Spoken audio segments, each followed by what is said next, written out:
BNP chairperson Begum Khaleda জিয়াকে আপাতত ever care হাসপাতালে রেখেই চিকিৎসা দেওয়া হবে জানিয়েছেন তার ব্যক্তিগত চিকিৎসক এবং দলের স্থায়ী কমিটির সদস্য এজেডএম জাহিদ হোসেন। রাতে এভার কেয়ারের সামনে এক ব্রিফিংয়ে তিনি জানান, বেগম জিয়া আইসিইউতেই আছেন, চিকিৎসকরা যে চিকিৎসা দিচ্ছেন তিনি গ্রহণ করতে পারছেন এবং তাতে সাড়াও দিচ্ছেন।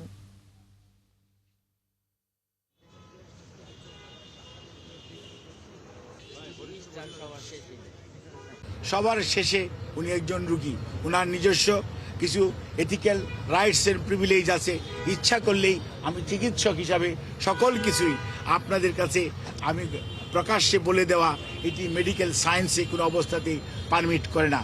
তো আপনাদেরকে আশ্বস্ত করতে চাই, ওনাকে যে চিকিৎসা দেওয়া হচ্ছে সেই চিকিৎসা উনি আগের মতোই, আমাদের মেডিকেল সায়েন্সের ভাষায় যদি বলি, she can continue on maintaining heart treatment, এবং ডাক্তাররা যে চিকিৎসা দিচ্ছে সেটি উনি গ্রহণ করতে পারছেন এবং সেটি উনি নিয়ে সত্যিকার অর্থে রেসপন্স করছেন।